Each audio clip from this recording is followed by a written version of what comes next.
will bring Harris.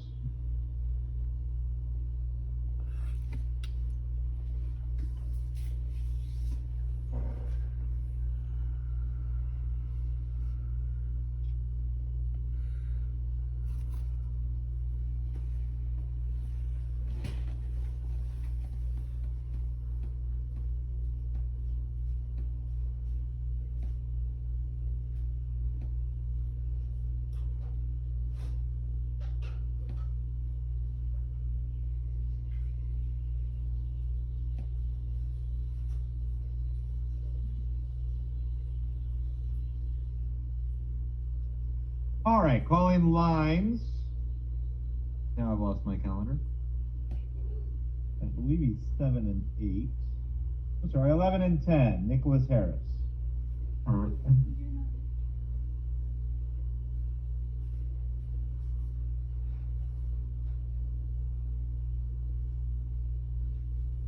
And I believe that the matter currently before the court is going to be line 11. Is that correct? We also have the habeas line 12, but that's kind of trailing line 11.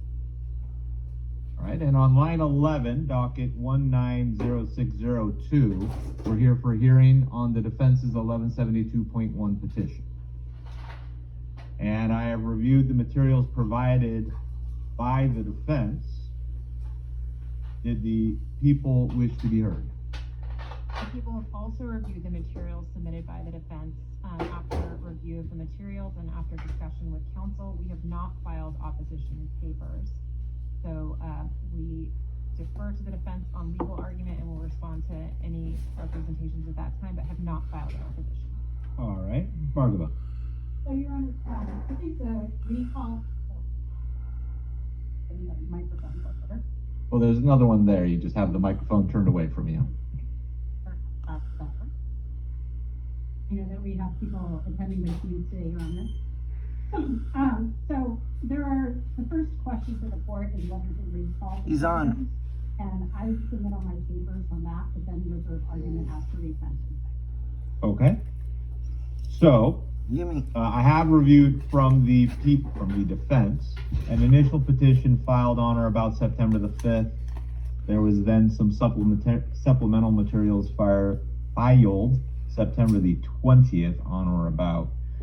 Those materials contained information about Mr. Harris, his rehabilitative process, whether or not he poses a prospective danger to the community such that the defendant must continue to be incarcerated, and whether or not evidence reflects that circumstances have so changed that the original sentence and or continued incarceration is no longer in the interest of justice.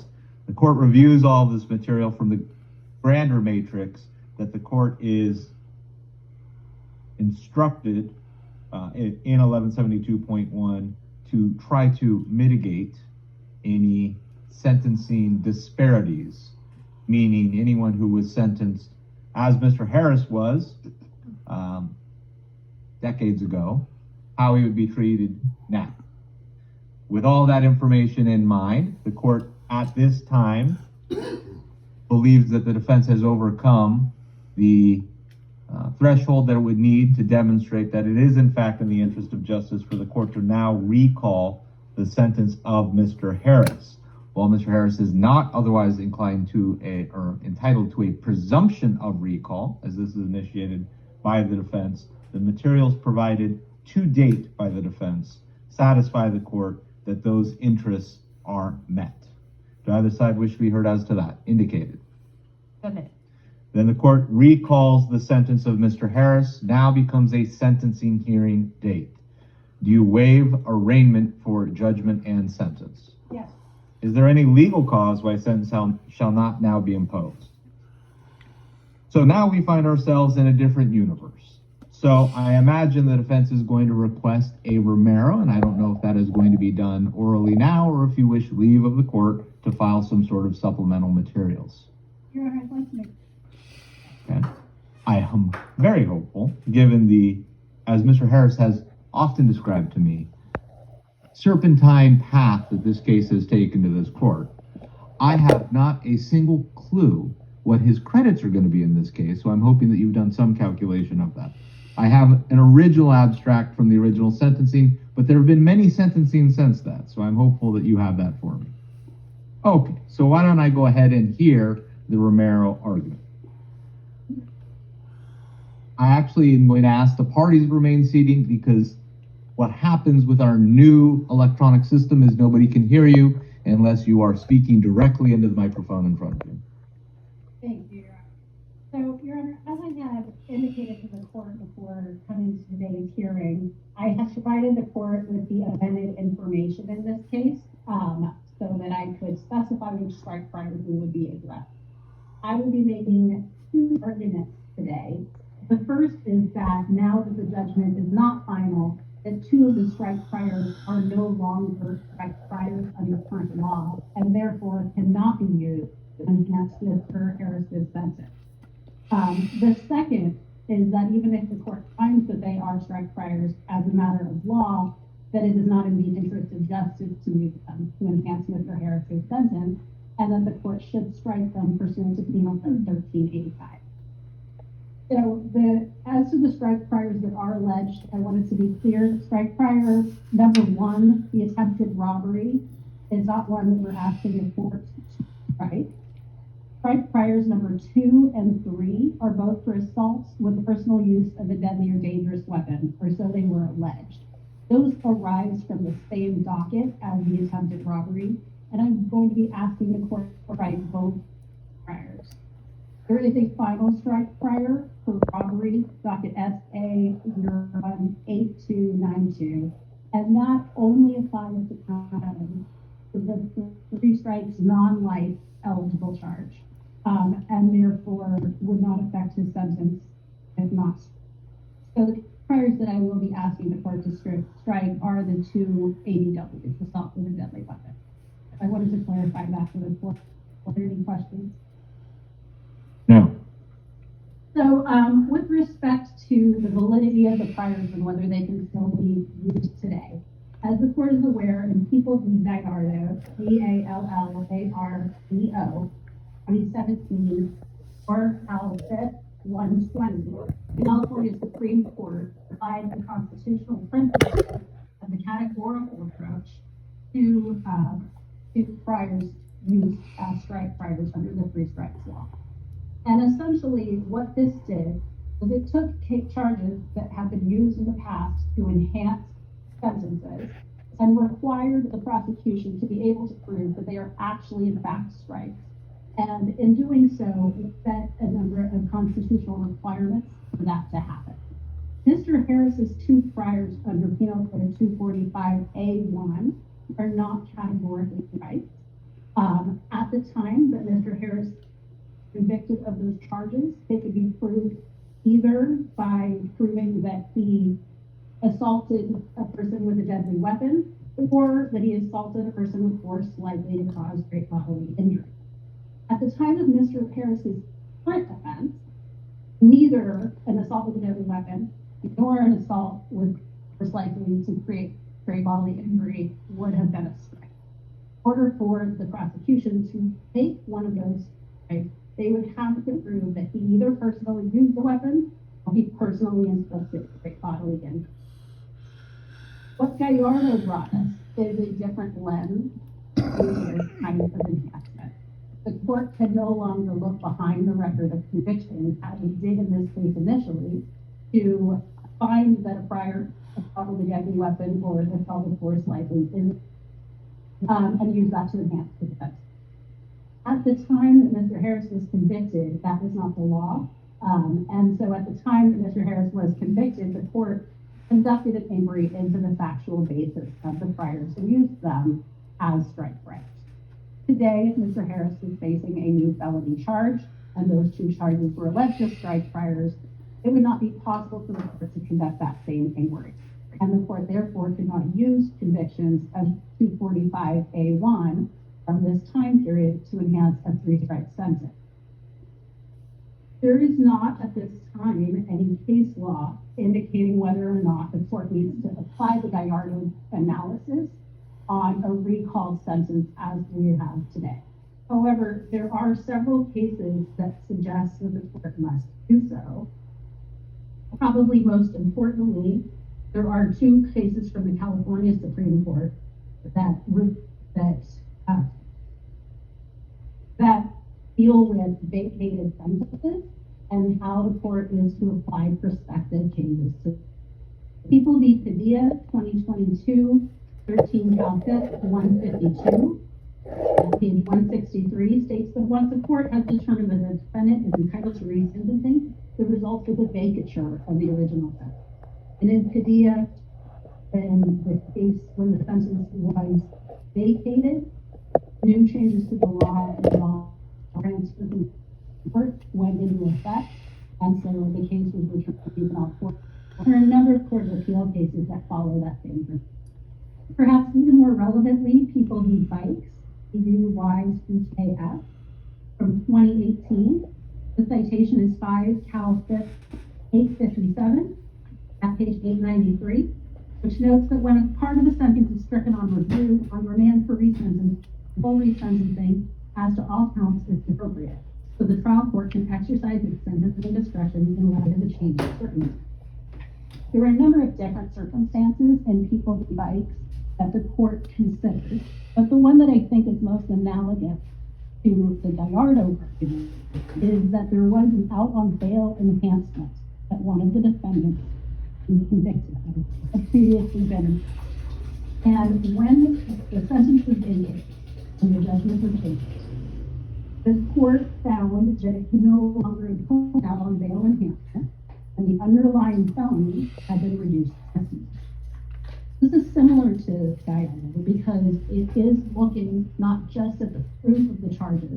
In this case, you could say there was a trial on strike priors. Strike priors were gone through under the current law at the time, and that is true. But today, those priors are no longer. And so, similarly to Bikes, where the underlying charge was no felony, so the enhancement, the court has to look at the full sentence and the enhancing factors. And when it does, I think it's quite clear that Gallardo has to, and that 245s cannot be used as strike prior. I did The old version of 245A1 is what you mean. The old version of 245A. That is correct. Right. I just want to be specific. There wasn't anything else in 1997. It was just the old 245A1. Right.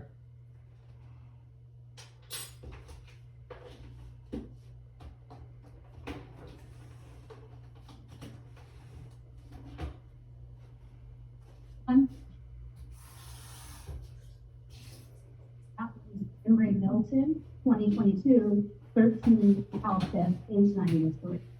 And in that matter, a person with the final judgment had petitioned the court for resentencing because one or more of the strike priors that were used in the sentence would no longer be strikes pursuant to Gallardo today.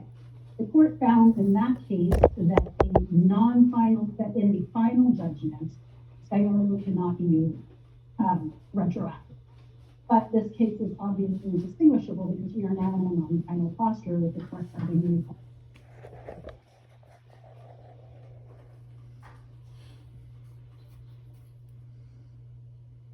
Your Honor, separate from the arguments that the strike priors are not strike priors, I would ask the court to separately consider, or in addition consider, striking these two priors in the case. There are a number of reasons to do so, some of which were laid out, but I'll summarize them briefly. First of all, as I pointed out earlier, the two strike priors I'm asking the court to strike all arose from the same incident as the attempted robbery, which is already being used. These are three strike priors out of a single. They occurred when Mr. Harris was in fact the offender in the current matter, and so he was even younger when he was priors, and he received a probationary sentence. This current offense, a 136.1 B2, which is the only offense for which he is currently serving life, is an attempt to dissuade a witness, for which I provided the court with a copy of the plan. It was a single call made from county jail to a witness, where Mr. Harris did not use any threats of force, and obviously could not have applied any force to that witness, as he was in LA County Jail, far away from the witness, unable to. His attempts to dissuade the witness was unsuccessful, and was continued to proceed with prosecution. All of those factors are static, and I am aware that this court has considered Romero's multiple times in Mr. Harris's case, and all of those things have been true in this case from the start. There are at least two changes in the law that I would ask the court to consider today in considering Mr. Harris's Romero, which did not apply when the court last heard in 2017. One is the consideration of the use test. The legislature has repeatedly, and the courts as well, have repeatedly acknowledged the slow development of the adolescent brain that for many years was misunderstood. And Mr. Harris, being 23 years old, I'm 22 to 23 years old at the time of these offenses, is today a relevant consideration. Courts have found that youthful offenders are constitutionally different from adult offenders. They are more able to retrieve guilt and also make decisions that are impetuous, that lack an understanding or appreciation of. Mr. Harris's attempt to dissuade a witness was a short crime. It did not go on for long. It's not something he repeated or did daily. It is something he did somewhat impulsively and not very well thought out, not in a very specific manner.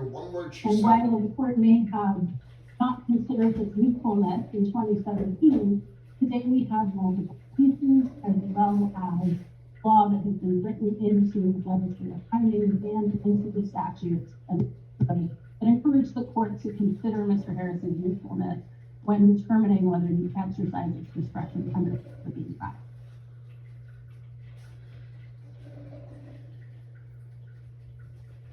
The second change of law since 2017 that I did brief in my papers is the passage of the California Racial Justice Act. And as the court is aware, there is a procedure under which we could bring a Racial Justice Act motion today, but there are also numerous legislative findings and statements of the legislature's intent to use laws like AB 600, under which the court has recalled his sentence, to remedy racial, ethnic, and national injustice. So, the legislature has instructed the courts in many different ways, in the findings of AB 600, to consider the damage to the integrity of the judicial system when convictions are sought on the basis of race, ethnicity, or national origin. Mr. Harris, as documented in my papers, is ethnically Roma. And unfortunately, it is a sad truth that nearly 8 decades after the end of World War II, we are still fighting back the creep of Nazi ideology in this country in many of our institutions, including law enforcement.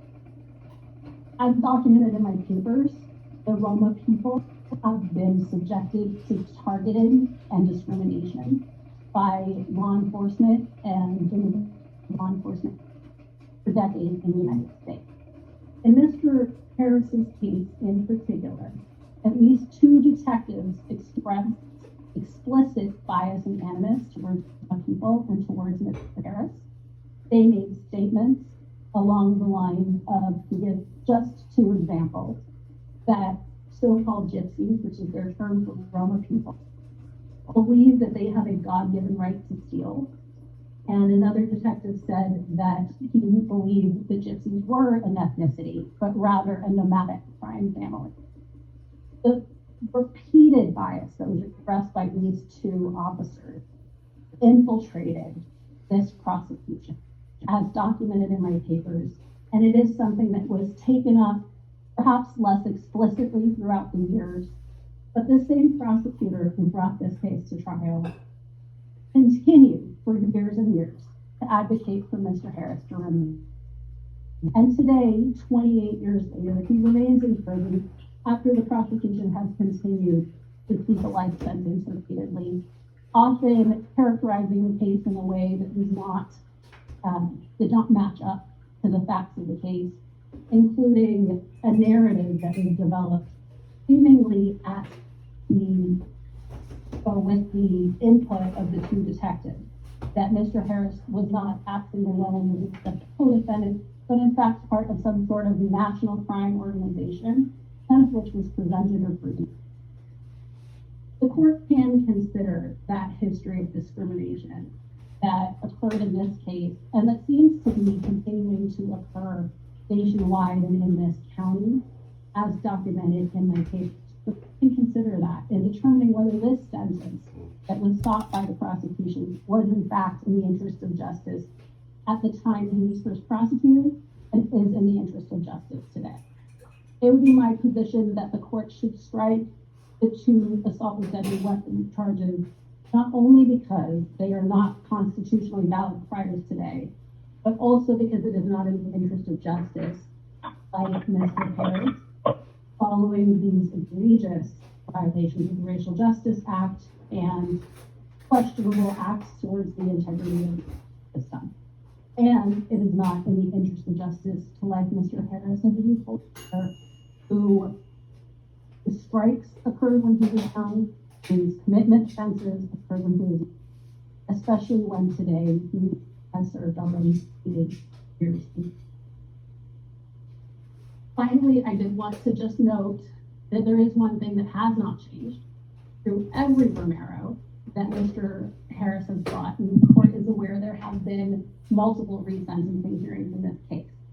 And the one thing that has remained constant is that Mr. Harris has an incredible support network, and he has a number of supportive family members who are here today via team. In fact, some of them mentioned to me that although they are out of state, had they known their resentencing hearing might be occurring today, they would have flown in and traveled here, as they have for previous Romero. So if we could briefly ask those on teams who are here from Mr. Harris's family to unmute and identify themselves, I would like to do that for the record.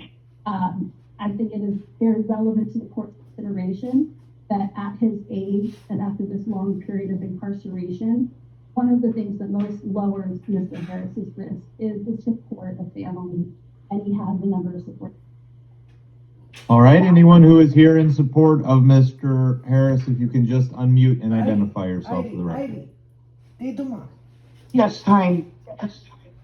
My name is Pauline Lefebvre. I'm Nicholas's sister. All right, can you just spell your last name, please? Nefedro. Thank you. Welcome. Anyone else? I am Ronald McGill. Okay. Mr. McGill, do you want to I am- identify your? Yes, I am Ronald McGill. I'm his cousin. The spelling of my last name is McGill. Thank you, Ms. McGill. Put it on.